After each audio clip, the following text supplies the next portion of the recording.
know we've been a bit delayed arriving, but thank you all very much, and I know that it's been a productive day. And I want to...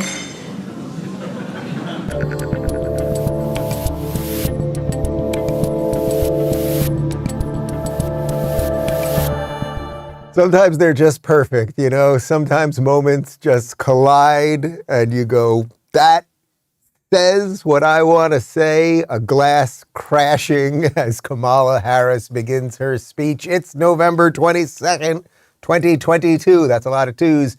I'm Dave Rubin. This is the Rubin Report. We are live streaming on Rumble, YouTube, and BlazeTV. Share, subscribe, tap the notification bell if you haven't. I don't know if you've heard about this, but things in the big tech world are very weird. You never know when the hammer is going to drop. So if you have not subscribed, please go ahead and do that. And most importantly, you can go to rubinreport.locals.com. You can sign up absolutely free. You can throw in a couple bucks if you want to engage a bit more, but that way we have direct communication. I can send you a push notification on my phone. You get all sorts of bonus stuff and all that good stuff.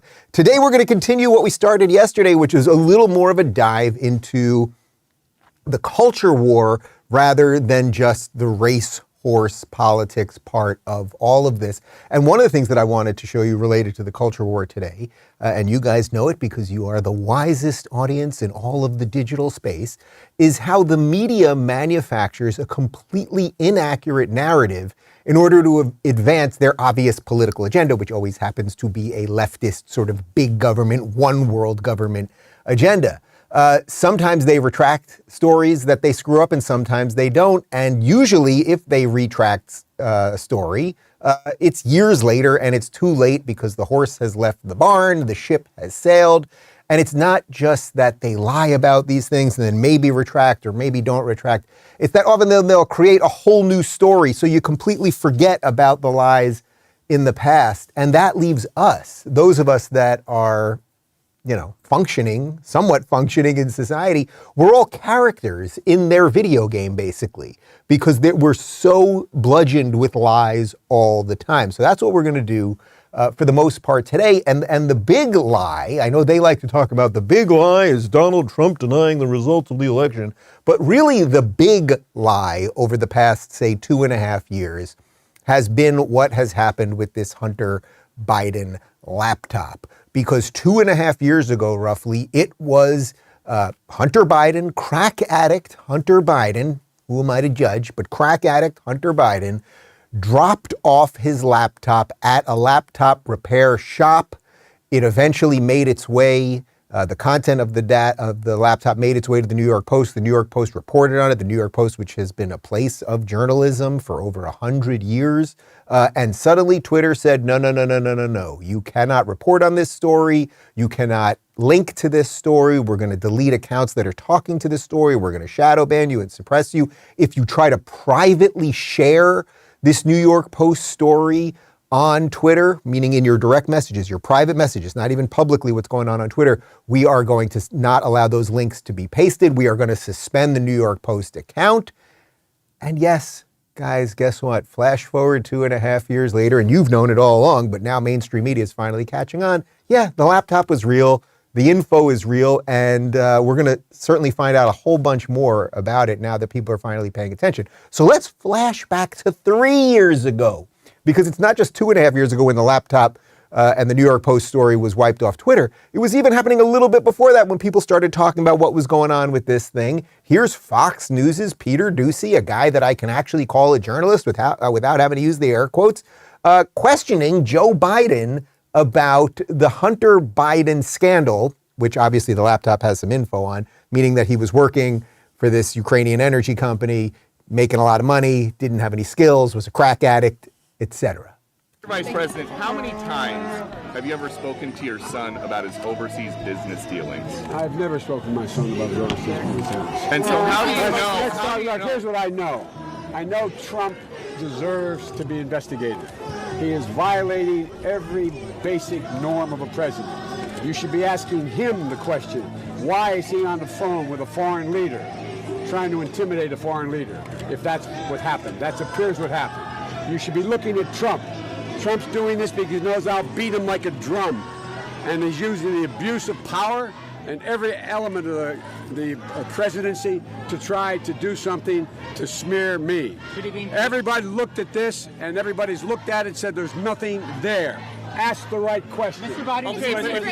Okay, so you can note the anger and the righteous indignation of Joe Biden, the faux righteous indignation, because everything he said there was a lie. First off, this idea that he never spoke to his son about business. He never spoke to his son about, Phoenix, does your dad have any idea what you're doing all day long? Do you tell him? Does he know where you work? I'm pretty sure my dad knows what I'm doing. Like, yeah, yes, that's what you do. That is what you do. You talk amongst a father and son, or a mother and daughter, or even a mother and son, or a daughter and father, and you talk about what you're doing all day long. But Joe Biden, even though his son is working for this Ukrainian energy company and he has literally no expertise consulting for them, and he's making a shit ton of money, and his dad just happens to be vice president at the time, they just never talked about this stuff, except it turns out that they did, because there's voicemails that have exposed that. But let's just back up a little bit and just do Hunter Biden Laptop 101 for those of you that are just catching up. We got a little info here from the Daily Wire. A year-long exploration of Hunter Biden's laptop has yielded a 630-page report that its authors say document 459 violations of state and federal laws and regulations by President Joe Biden's son and his business partners. In 2020, days before the election, the New York Post published news of the laptop's existence as well as bombshells from it, but social media suppressed the story after the FBI had warned companies of so-called misinformation. The report, which reviewed the laptop's emails, videos, calendar items, photographs, phone records, financial documents, and more, but also provided context and explanation, serves as a Rosetta Stone of white and blue-collar crime under the patina of the Delaware Way, the report says. We were able to illuminate previously convoluted network webs of the people leading the charge for global governance, cutting through shell companies and middlemen.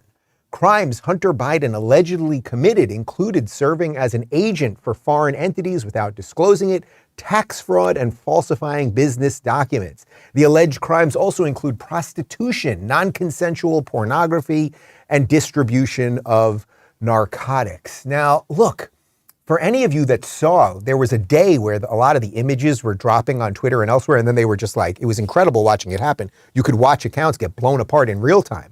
All the pictures of him with the prostitutes and with the crack or the cocaine or whatever it was. And he's admitted he was sniffing the carpet looking for crack. I always forget, you smoke crack and you snort cocaine. It's hard to catch up with these Bidens, you know? Anyway, obviously now it turns out that the laptop was real. And the interesting part of what I just read you is that the FBI was telling social media companies, don't allow this stuff to be posted because of misinformation. That is a direct violation of the First Amendment, okay? You are allowed to share misinformation. Look, MSNBC is still on television, right? You're allowed to share misinformation. I'd prefer that you didn't. I try not to, but I'm sure I have. You know, it happens every now and again. But either way, the FBI saying to a tech company, don't let people post this, and then it all turns out to be true 2.5 years later after they got the result in the election that they wanted, right? Because Biden did become president. I mean, you guys get it. All right, here is video of Peter Doocy, again, a rare journalist who I don't have to use air quotes around, asking our black lesbian press secretary, Karine Jean-Pierre, back in July on new revelations related to Joe's involvement, the laptop, etc. Why is there a voicemail of the president talking to his son about his overseas business dealings if the president has said he's never spoken to his son about his overseas business dealings? Well, first I'll say that what the president said stands. So if that's what the president said, that is what stands. And secondly, about a New York Times article concerning Hunter Biden's business dealings, and he says, "I think you're clear." How is that not him talking to his son about his overseas business dealings? We're not, from this podium, I am not going to talk about alleged materials from the laptop. She's just the worst. I mean, I've said it before, but like she actually makes Psaki look good at her job. So you got what happened there. So we showed you the video of 3 years ago when Joe Biden is telling the same guy, Peter Doocy, I never, what was the line? Never spoke to my son about business. Now, of course, that's a lie. If you speak to your child about anything, occasionally work might come up. So what do you do for a living, son? Burisma, that's it. Ukraine? A lot of money? You're not qualified? You're smoking crack? Some of that might have come up, right? Some of it might have come up.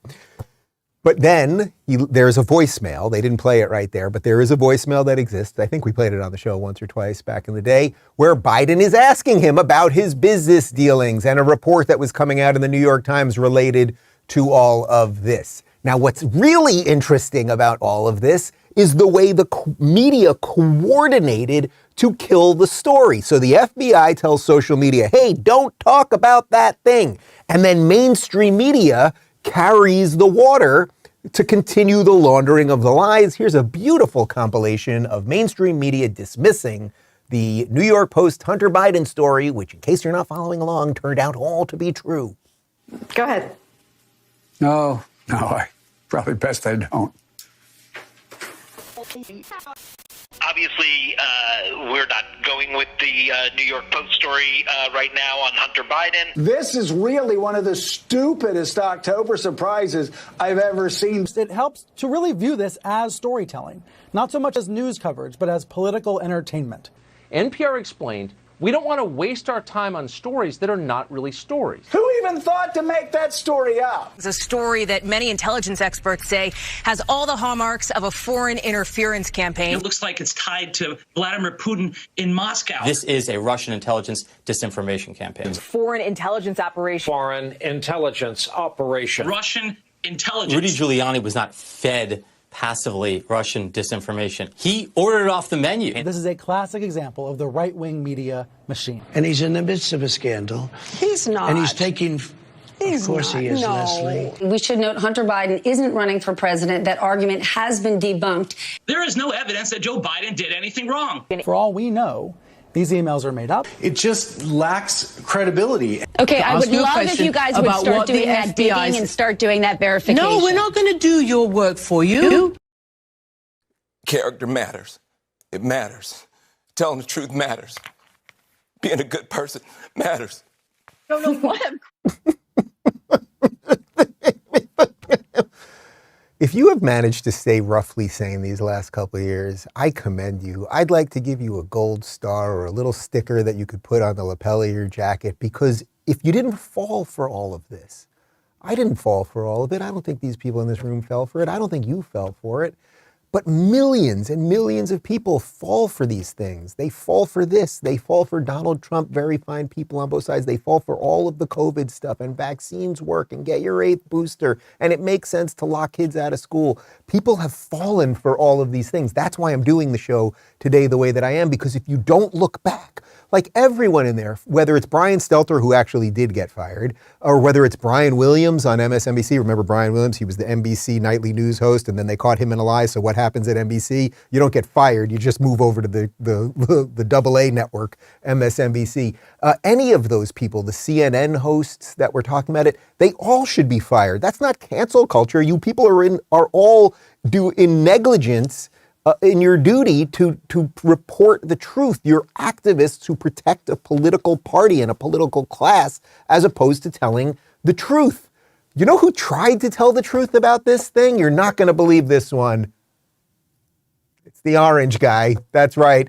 Donald Trump. Here he is 2 years ago on 60 Minutes with Leslie Stahl trying to talk about this situation, and just watch her. Unbelievable. I think it's one of the biggest scandals I've ever seen, and you don't cover it. You want to talk about... Well, because it can't be verified. You want to talk about insignificant things. I'm telling you. Of course it can be verified. Excuse me, they found the laptop. Leslie. It can't be verified. What can't be verified? The laptop. Why do you say that? Because even the family hasn't... The family on the laptop, he's gone into hiding. For 5 days, he's gone into hiding. He's preparing for your debate. Oh, it's taken him 5 days to prepare? I doubt it. Okay, all go right, ahead. all right. How did Donald Trump somehow know that the laptop was real? There were plenty of people online before they were getting booted from Twitter and elsewhere that knew that it was real. My feeling from the beginning, and you can go back and check my tweets on this thing once I started talking about it, was I don't know, maybe it's real. Let's kind of find out. But the fact that the whole machine is crashing down on the people that are talking about it kind of makes me think that it is real, because that's what happens, right? If you tell the truth, they're going to take you out. Story of humanity. So that's interesting, because that was on 60 Minutes 2 years ago. And 60 Minutes is part of CBS. Well, you're not going to believe this, guys, but here's CBS yesterday confirming everything that Leslie Stahl said wasn't true 2 years ago. And as Republicans take control of the House, Hunter Biden, the president's son, will be a target for investigations. And that means data from a laptop reported to belong to Biden could be crucial to the investigatory process. CBS News has obtained its data not through a third party or political operative, but directly from the source, who told us they provided it to the FBI under subpoena. And we commissioned an independent forensic review to determine its authenticity. Senior investigative correspondent Catherine Harrods joins us now with what we found. Catherine, I'm very interested. Good morning. Good morning, Tony. These House Republican investigations are coming, and that could be a challenge for the White House as we head into 2023 and 2024. The laptop data we had analyzed showed no evidence it was faked or tampered with. Okay, so congratulations to CBS, which 2.5 years later is starting to catch on to exactly what the New York Post reported on 2.5 years ago. What the mainstream media does, what corporate press does, is they put truth on a time release pill, right? So you swallow it, but you don't get truth till 2.5 years later, once they've figured out how to re-engineer society and make you think all sorts of crazy things and win the elections the way they want them to be won. Then suddenly the truth starts leaking out. All anyone at CBS had to do, that anchor there, I'm very interested in this. Well, okay, anchor on CBS, did you think of maybe picking up the phone and calling somebody at New York Post 2.5 years ago and saying, hey, New York Post guy, you guys put out this really controversial thing. I'd be interested in knowing what your sources were, and maybe then I could report on it. So what's the mainstream media also focused on right now? Well, now they realize that Trump is going to become a problem for them again, right? And I think there's a little bit of a catch-22 right now with their relationship with Trump. On one hand, they love Trump because Trump delivers clicks, Trump delivers eyeballs. On the other hand, they hate him because he's, orange Hitler. And then I guess there's it's a triple-sided coin, because then on the other side of that is I think they actually really fear DeSantis more than him. And if Trump goes after DeSantis, they'll be very happy for that. So they'll be telling you that orange Hitler is actually a good guy for taking out the guy that's the new Hitler. It's all bananas. But what is going on at CBS? Well, yesterday, there was an interview with Mike Pence, former VP Mike Pence, that was played where they asked him about January 6th and they asked him about Trump and all these things. And you can see here the panel's very upset that Pence does not have Trump derangement syndrome. I'm so fascinated by what the vice president has to say, because he still doesn't seem willing to just totally condemn a full-throated condemnation of Donald Trump. Yeah. This was your running mate, your partner, and he's encouraging people basically to kill you. He could have been killed that day. I really do believe that. And Mike Pence is very careful here. I want to make sure that we point out that the January 6th committee does have 2 Republicans on it. Republican leaders chose not to appoint more. Mm-hmm. But in condemning the actions and calling the former president reckless and saying he was part of the problem, these are all things he said to me. It's going right up to the line without completely separating from the part of the Republican Party that's very supportive of the former president. The Trump true believers, we call them on election night. I think most parents would say, if my child was in the midst of this, how could you not be full of rage? So Gayle King right there. And Gayle King is on television because I guess she's Oprah's best friend. That's how she got the gig, right? Oprah used to bring her on. This is my best friend, Gayle. And everyone was like, well, what's she doing there? And then she was like, somebody give Gayle a job. And now Gayle's got a job at CBS over there. She says that Trump was encouraging people to kill Pence. She says, I really believe that. Now, I'm not defending every single thing that Trump did leading up to January 6th. He certainly never called for violence. Also, there was no plan to kill Mike Pence Nobody brought weapons. People are still in jail over it or held in indefinite detention, all sorts of complete nonsense. There was no insurrection. They keep using the word insurrection. An insurrection, you would have had some plans. Guys, here's what we're going to do, and then we're going to take over Congress, and then we're going to execute these people. But no, they had nothing. They were literally taking pictures in Nancy Pelosi's office with their feet on the desk and the guy with the crazy horn hat and everything else. But the mainstream media, they have to keep you angry. Why would they want to keep you angry? Why would CBS, on the same day that they're finally reporting on the laptop, why would they also want to make you then think, oh, but Donald Trump also was trying to kill Mike Pence? It's because it turns out Trump was right. Turns out Trump was right about the laptop. So what else is the media prioritizing right now? Well, over at the televised mental institution known as MSNBC, there's this guy. We've played some videos of him before. It's hard to believe he's a real person. He appears to be a villain from Gotham City. Batman is looking for this guy. He's hanging out with Two-Face and the Riddler and the Penguin. And give me one more Bane. Give me one more Joker. Give me one more Poison Ivy. Thank you. His name is Anand Giridharadas, something like that. And he is very upset that billionaires exist. And I wonder if he had the power as a Gotham villain, what he would do to billionaires, because guys like Elon Musk are defending free speech. Appears to be a game to him, but letting Donald Trump back in the room. Kanye was posting again yesterday as well. What does it all add up to? You know, first of all, I think something we often forget as Americans is that billionaires exist as a class of people who have that much money at our collective pleasure, right? It is a policy choice to allow some people to accumulate that much money, hundreds of billions of dollars in the case of people in the United States, before everybody has the chance to live with dignity. He brings back Donald Trump, who's kind of unleashed the white nationalist demons in this country on that platform and off in ways that are obviously have caused us to come to the brink of losing our democracy. Elon Musk's big idea is let's bring him back. He's gutted the company. Photos of him from the company at a so-called code meeting show that there's basically like no women left working around him. It's just a big sausage fest in there working, you know, in the team that he has remaining around him. Their existence as billionaires is sort of antithetical to our flourishing as a democracy. First off, I feel like I have to apologize to the Riddler and to the Joker and Poison Ivy and Bane and some of these other people. These were criminal masterminds. These were people with Two-Face. You may not like everything that they're doing. They all had problems, a lot of them going back to their childhood. But they had some insight into the world, you know, and it was misguided and it often led to murder and mayhem, staying in Arkham Asylum, all that stuff.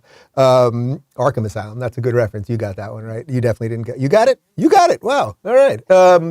Anyway, I should not compare them to that completely crazy person on MSNBC. Let's just go through some of that. First of all, billionaires exist at our pleasure. You know, billionaires, I know one or two billionaires, I don't know, they're working and they're creating things. You don't just become a billionaire by doing nothing. You create industries, you create incredible products, you create things like Tesla or like PayPal, or you create railroads back in the day. Like you do these things which then create hundreds of thousands and often millions of jobs, and you allow all sorts of people to have some independence over their life. So the idea that you just want to take out that those are the real problem. If you right now, if that guy Anand, the evil Gotham villain, I don't want to give an evil Gotham villain an idea, but if he took out the top 10 billionaires in America, if you just took them out and took all of their money and then just gave all of their money to America, first off, it would do nothing on the debt, but putting that aside, like if you just spread that money out, in a year from now, there would still be homelessness. There would still be all the problems, and people would be pissing all this money away, and you have to work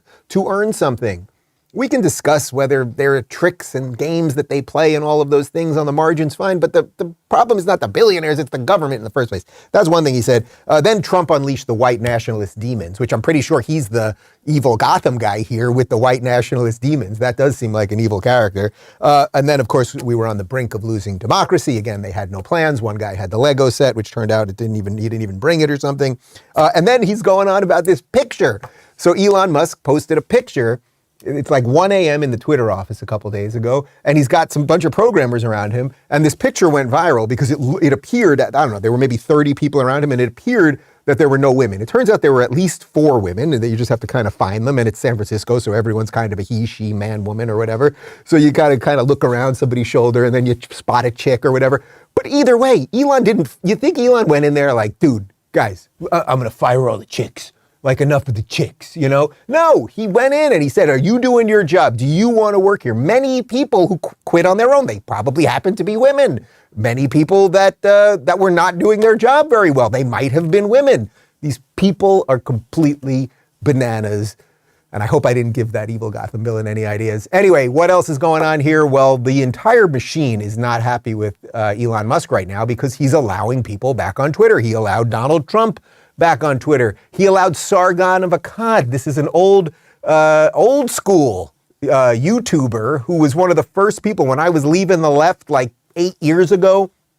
He was one of the guys that was on YouTube like, I'm a liberal, leftists have gone crazy. He was eventually kicked off Patreon. And that's what caused me and Jordan Peterson to leave Patreon, which ultimately led me to building Locals and merging with Rumble. So I'm very excited that Carl Benjamin, who's also been on the show, if you haven't seen my interviews with him over the years, that he is now back on Twitter. But anyway, the entire machine is crashing down on Elon Musk because he's allowing more voices to be heard. Let's not forget, what was it, about 10 days ago, that a bunch of TikTokers, and TikTok is a Chinese app designed to data mine Americans and everyone except the Chinese, although they're doing a different version of data mining when it comes to their own people. A bunch of TikTokers went to the White House, and remember one of the TikTokers asked Joe Biden what he should do about Elon Musk. Anyway, Becker News has some info on what Joe Biden's up to related to Mr. Elon. President Joe Biden on November 10th threatened Elon Musk with a national security review after taking over Twitter and vowing to implement new safeguards for free speech on the social media platform.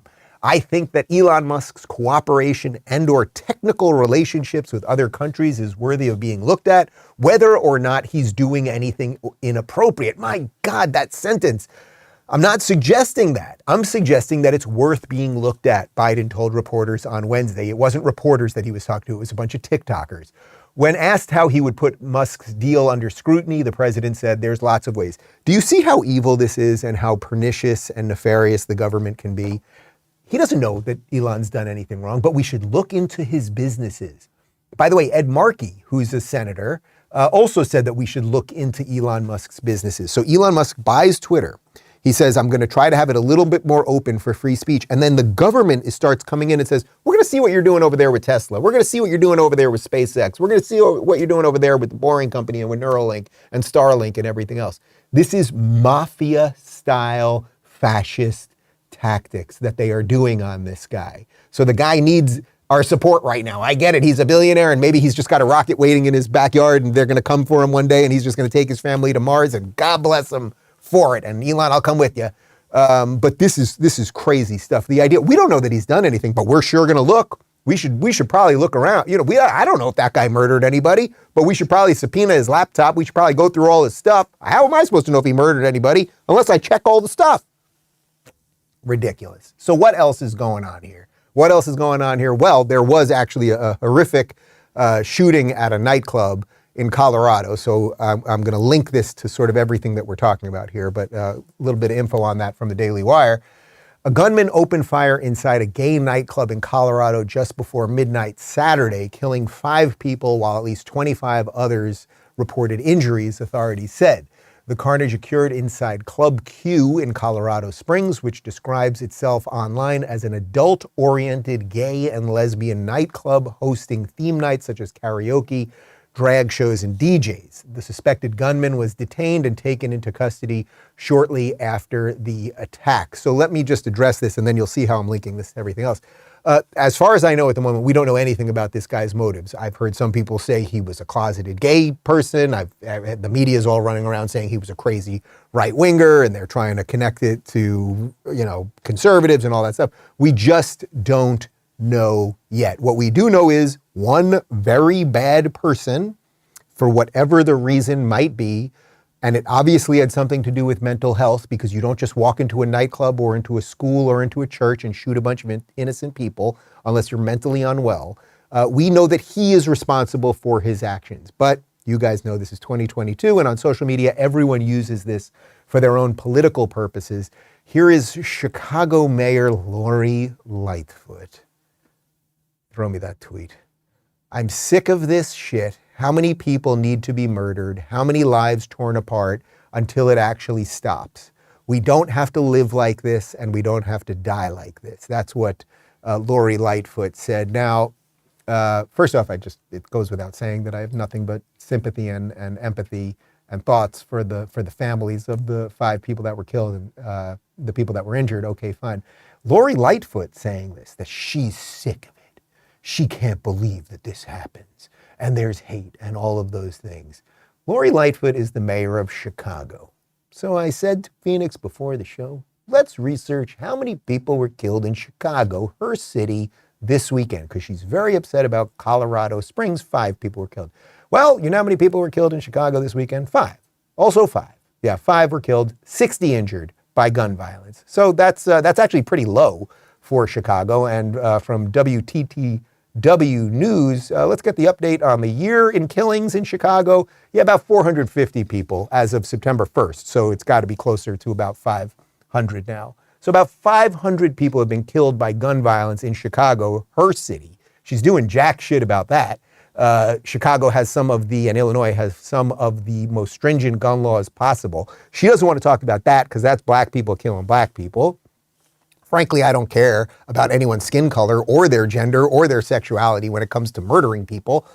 You are a bad person if you murder people, regardless of actually your motives even, whether you're racist or not, if you're just crazy or if you're racist or you're whatever you might be. But the media's gut reaction, that's why I'm linking this story, is not only to blame conservatives, but to also defend Drag Queen Story Hour because because this bar had drag queens there, so they somehow want to link this to Drag Queen Story Hour, and that's been in the news endlessly and nonstop, and they want to blame conservatives. I have never once heard a conservative say, go into a bar and kill a bunch of gay people, go kill some trans people.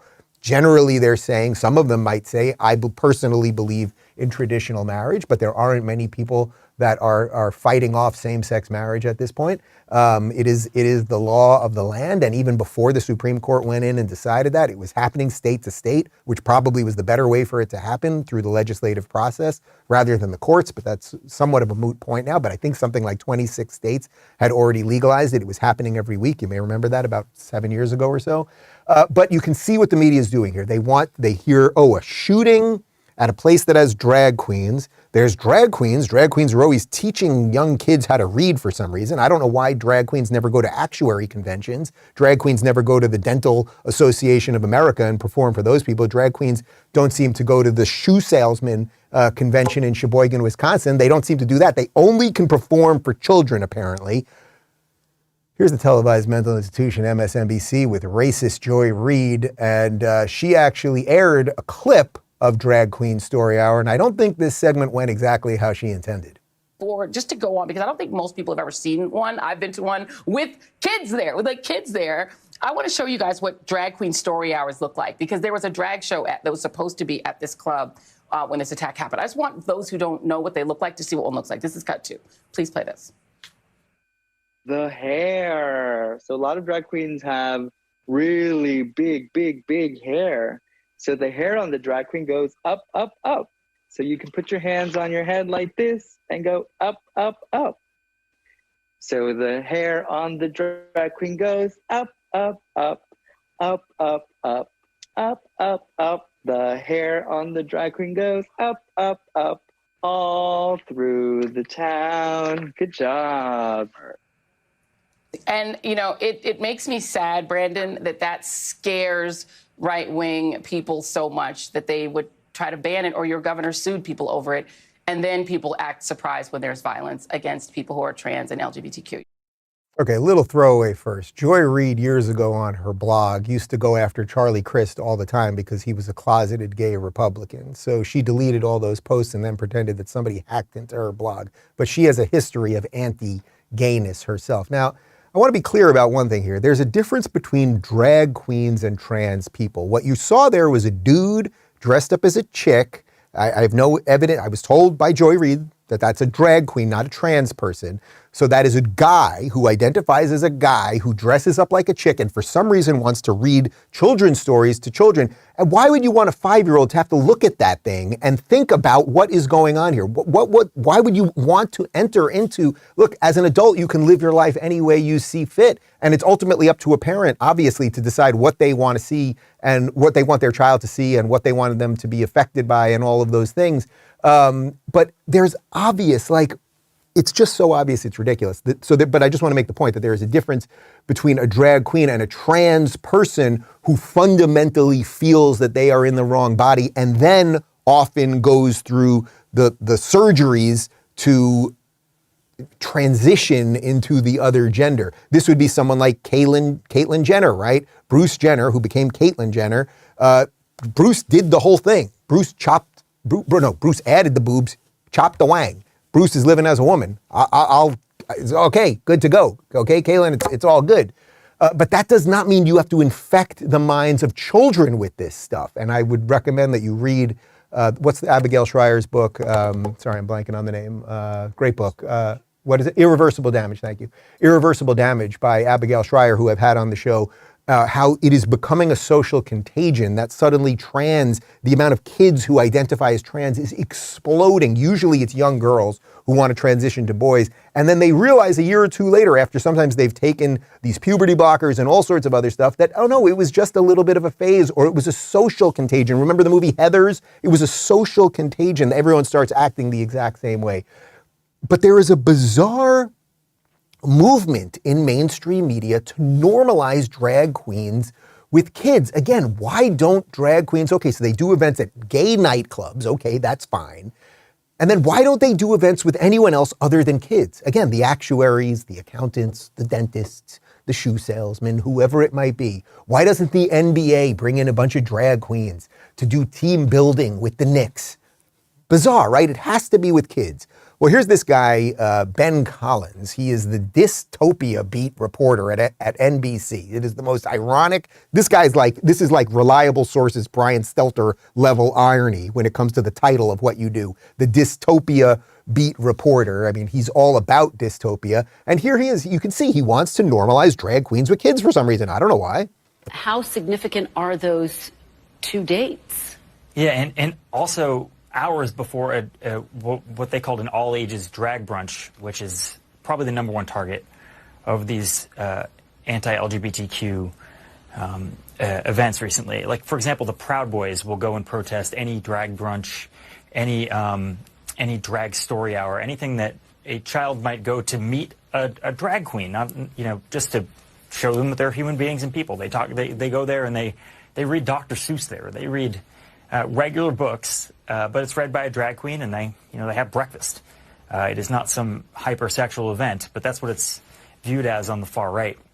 Oh, it's not some hypersexual event when you have an adult man dressed as a woman with giant boobs and crazy lipstick talking about her hair. And there's nothing sexual about that. Man, these people are such fucking freaks. Pardon my French. Oh, there goes the monetization. See, I'm not making money on the show today. That's how that's how deeply I feel about all this nonsense. So for some reason, he wants kids, other people's kids, to meet with these drag queens. I don't know why, but it continues. And NBC, here's Brandy Zadroni. I'm pretty sure she blocked me on Twitter. And she also wants drag queens and kids to be very, very normal. The LGBT community has always been a subject of hatred for a certain brand of fringe kind of person, right? But something happened in March and April of this year. And in March and April of this year, as the far right-wing conservatives sort of got over CRT or critical race theory, they needed a new boogeyman. And they leapt on LGBTQ community members, specifically trans people, their doctors, their caregivers, libraries that had books that were LGBT focused, drag time story hour where a drag queen would come. It was ubiquitous in libraries all over the country had it. A drag queen would come read a story. It was fun. The kids loved it. And then also some sort of friendly drag shows. It would be on a Sunday brunch. You could bring the kids. They'd see a show. All right, I just want to make a couple things clear here. First off, I happen to be married to a dude. I have 2 kids downstairs. I changed diapers this morning. I have nothing to do with these people. Okay, I don't want to take my children to drag queen story hour. They're never going to go. I remember 20 years ago going to a gay bar one night, and it was drag night. And it was vile and disgusting, and it was endless sex jokes and gross and dildos and bleh. But okay, some people are into it. Go be into it when you're above 18. Why? What is the necessity? That's the thing. It's this odd obsession and necessity to bring it to children. That is the weird thing there. That's why these letters, and when I did that interview with Jordan Peterson about gay marriage, we repeatedly got into this. This collectivist idea of the letters, the LGBT community, the lesbian, gay, bisexual, trans, Q, whatever the hell that is, plus, I have nothing to do with any of these people. I represent no one other than myself. I think that's how most gay people feel. I think that's how most straight people feel. Is there a straight community? You're straight, you better think about, yo, you two, you guys are straight, right? You guys think the same on everything? Oh, you guys do, but all right, well, you both love the Rubin Report. We know that much. Anyway, this Brandy Zadronzi, she continued, because you got to find somebody to blame. When bad people do things, what you got to do is you got to figure out a way to blame the people you don't like. And of course, that's always going to involve Tucker Carlson. And in this case, there's the famous Twitter account, unsuspended now, Libs of TikTok. Brandy, explain that when you hear that, your reaction to it, and then kind of walk us through how rhetoric online, rhetoric from politicians can ultimately trickle down into real life, and seeing examples of what happened over the weekend. If there is a pipeline, it starts from some smaller accounts online, like Libs of TikTok. It moves to the right-wing blogosphere, and then it ends up on Tucker Carlson, or it ends up out of a right-wing politician's mouth. And it's a really dangerous cycle. Bananas. These people are so bananas. So, for those of you that don't know how the internet works, people post all sorts of things, and then people start talking about all sorts of things and sharing all sorts of things. And then, yes, occasionally they do trickle up when there's enough people talking about a certain thing, or enough people have exposed a certain thing or shared video of something. Then it might get to, say, a Tucker Carlson. And Tucker Carlson might go, boy, that is awfully interesting. The Libs of TikTok account, by the way, they do not instigate hate. They have never, as I have seen it, is run by a woman who has since been doxxed by many quote-unquote journalists. She never says, go hurt these people. I don't even think she says these people are evil or anything to that effect. She basically reposts their posts. So all of these trans teachers and these genderqueer, asexual, penis vagina teachers, they go make their own videos, the penis vagina teachers. That's what in 7th grade when I took health, that's what we called them. They put their own videos, usually crying in their cars, talking about how they're trying to indoctrinate these kids. They usually don't say the word indoctrination, but they say we're trying to teach these kids about gender and sexuality and fluidity and blah, blah. And then they post them on TikTok or wherever it might be. And then all she does is repost them. That's what she does. So if anything, she's acting as a journalist. Oh, here's a person saying a certain something. I'm just showing people what it is. Okay, so that's just how it is. But you see, this is another reason why they're so upset by the Elon Musk thing, because little accounts share things and then it gets to big Tucker Carlson, and we can't have little people sharing the truth because little people are the fertilizer for the thing that grows, and that's Tucker Carlson. Anyway, here's video of former FBI Assistant Director for Counterintelligence. I love this guy's name. This is Frank Faguzzi, okay, right out of Goodfellas, blaming Lauren Boebert and Tucker Carlson for the shooting.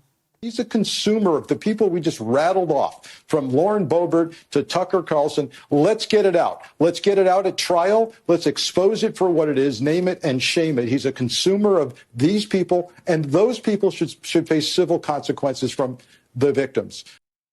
That's vile and disgusting and anti-American. There is no evidence that this shooter had anything to do with Lauren Boebert or Tucker Carlson. And even if it turned out that he watched Tucker Carlson, unless Tucker Carlson directly somebody get out there and shoot these people, then you cannot blame Tucker Carlson, right? And of course, Tucker Carlson does not want trans people or gay people or anybody to be shot. You are allowed to have some standards of decency in society, and you have to decide what those standards are for yourself. So Tucker Carlson does interview Libs of TikTok. Libs of TikTok does repost the very words that these people are saying in the first place. But the idea that there would be civil penalties for that. So what happens? Should we have civil penalties for all the people that all day long call Donald Trump a Nazi? It's pretty, what if someone shot Donald Trump because you guys have been calling him a Nazi? You see how this thing works? Here is video of a Pulse Club survivor. So Pulse was the gay club, I think in Orlando about 5 years ago, that was shot up. It turned out to be an Islamist, an ISIS member, but everyone wanted to make it seem like he had been radicalized by the Republicans and everything else. And I think something like, it was more than a dozen people were killed, if I'm not mistaken. This is a clip from, we showed you the Joy Reid thing earlier. He continues, and of course, yes, who are you going to blame if you're in Florida and a shooting happens in Colorado? Yeah, you blame DeSantis. The news that this has happened again in another city, just like it happened to you and your friends. I'm just going to let you give us your reaction. Yeah, thank you, Joy. And I'm angry tonight. I'm angry because this is what we warned would happen. This is what we warned would be the inevitable consequence of unmitigated, unbridled hate in this country. Now, you just saw what's been happening for the last few years. Right-wing grifters, including politicians like Ron DeSantis and Greg Abbott, they've been spewing this vile, hateful rhetoric about LGBTQ people. They've been trafficking in some of the oldest, darkest tropes against our community. They've been accusing us of posing a threat to children simply because we exist. I know we can all become jaded by this stuff. So first off, I have sympathy for the guy that lost his friends in that shooting. I can only imagine what a horrific event it would be to be at a place that was shot up and all of those things. This has nothing to do with Ron DeSantis. This has nothing to do with Greg Abbott. Ron DeSantis does not hate gay people. Do you know that when we announced we were having kids, the DeSantis campaign sent us 2 onesies for the babies? Okay, when I met Casey DeSantis a couple months back at an event, I told her, we're trying to find an OBGYN for our surrogates here. And she gave me 2 OBGYNs that I should look into. We ended up using one of them. That's how much they hate gay people. Okay, but what does MSNBC do? This is why Ben Shapiro's facts don't care about your feelings thing matters. It is irrelevant what this guy thinks about that shooting. You should bring on a reporter to talk about the shooting in Colorado who has some insight into what happened there. Did we find out anything about the shooter? Do we know what the security procedures were at the event? How did he get radicalized perhaps? Okay, that would be news, right? Now, I know MSNBC is not doing news. To bring on someone to say, oh, you were at something that happened 5 years ago. How do you feel about the thing that happened over there? And it just so happens to fit the narrative that we're constantly pushing, that conservatives are all mean and evil and racist and homophobic. It is complete nonsense. I just did Halloween here for the first time in Florida. My gay family with my husband and 2 kids all dressed up like skeletons out and about. And the neighbors couldn't have been freaking nicer. If anything, people are too nice. I find it a little irritating sometimes when people, oh my God, because they realize, oh my God, because they suddenly want to show you that they're not a homophobe. Oh my God. All right. Anyway, the point here is, does anyone at this point think that the media is unbiased and fair? This one is just a gem. This one is a gem. Jennifer Rubin. Now, Jennifer Rubin, a lot of people online, they say, Dave, that's your sister. You must be related to her. I have looked into trying to sue her for the name Rubin. I asked Elon Musk on Twitter yesterday, Elon Musk, if there was a way that perhaps I could fight Jen Rubin in some sort of Thunderdome type situation. 2 men enter, 1 man leaves. And then the winner would keep the name Rubin. Tina Turner's retired now. I think she lives in Switzerland, but I'm pretty sure we could get her involved. You catching that reference? You're getting it? Yep. Anyway, Jen Rubin, look at this. So this is what is this, a month ago? Not even a month ago. This is it's just about a month ago. On 10/26/22, here's what Jen Rubin wrote. DeSantis is unimpressive outside the right-wing media bubble. Then less than 1 month later, on November 21st, 2022, just in the last couple of days, beware, DeSantis is as much a threat to America as Trump. These people are all insane. And isn't this what I've been saying, right? What have I been saying for months now about the DeSantis situation? Again, we don't know if the guy's even going to run, but they need him to be worse than Trump. And the more that Trump will go after DeSantis, the more the media will like Trump, because DeSantis is the real threat, because he's Hitler with the calculator, right? He's competent. All right, we're about to finish up here. I have thoroughly enjoyed this show. A lot of references this show. I really busted out all the 80s and 90s stuff. Here's Democrat activist Jake Tapper over on CNN. And we thought this would be a fun way to end this thing, because, a lot of people feel that this red wave didn't happen and it was such a disaster for Republicans. But the simple truth is Republicans got Congress back, right? They're already looking into the Hunter Biden laptop thing. There's a rumor that they're going to impeach Mayorkas, who's the health and homeland security guy. You know, he's in charge of health and homeland security. He's the one that's basically in charge of the border. They're looking into possibly impeaching him. I think Kevin McCarthy hinted at that this morning. So there certainly was no blue wave, and it does seem like Republicans are maybe kind of getting that. What does Joe Biden always say? The ramrod, the Republican ramrod. It's here, people. So anyway, here's Democrat activist Jake Tapper on CNN talking to new House Democrat leader Hakeem Jeffries, reminding him that, no, you guys didn't really crush it this time. Actually, you were kind of defeated. I want to ask you, though, you're portraying a very rosy scenario about how well Democrats are doing. You just lost the House. I mean, your party was just defeated at the House. I get that it wasn't as bad a defeat as it could have been, but it wasn't exactly a vote of confidence in House Democrats. Well, what I'll say is that it was historic overperformance by every single measure, almost beyond comparison when you look. What does he mean, though? Historic overperformance. You lost the House. You lost Latino voters. Florida became solidly red. New York almost flipped and sent a couple of congressional seats to Republicans. California even sent a couple. There is some weird stuff happening here. But yes, of course, they just lie about everything, and that's what they do, and yada, yada, yada. I think you got what I was selling today on the show. Did you get it? Did I wrap this thing up in a nice bow for you? I think so. All right, stick around for a cold close, and let's get to a couple RubinReport.locals.com comments. Tony says, Anand Girahadras looks like the Bollywood version of Mr. Freeze. Oh, that's funny. That's funny. Chill out. Schwarzenegger, what was he thinking? How much did he get paid for that?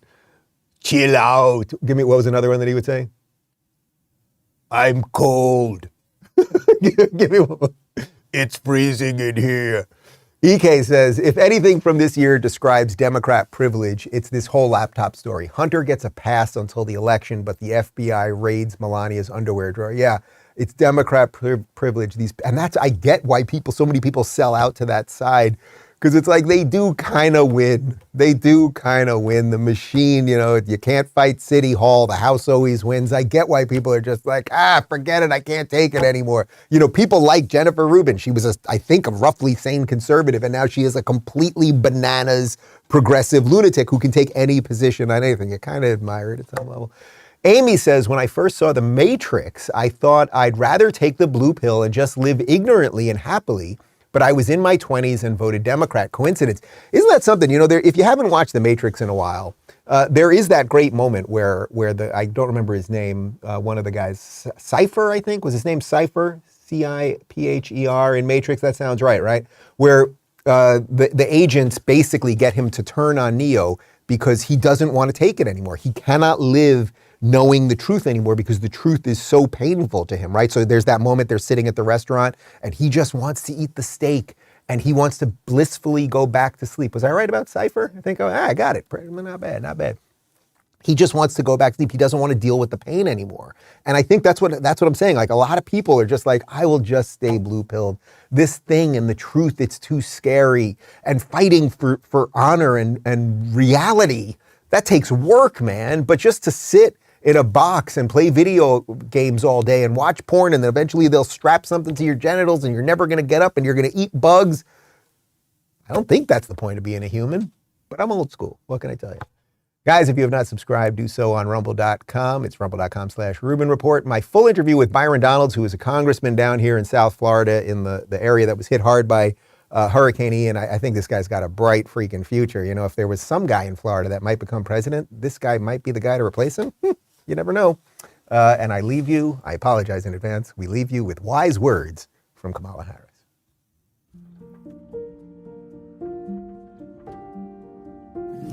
Well, first of all, I acknowledge one must acknowledge. So we invested an additional $12 billion into community banks because we know community banks are in the community. The president has been clear on this issue and on a very important issue in addition to that important issue. When you see our kids, and I truly believe that they are our children, they are the children of our country. So when we went before, indeed with pride, we planted our flag. And just think about it. Affordable health care it's about your health, and it's about more. Here's the thing. Who doesn't love a yellow school bus?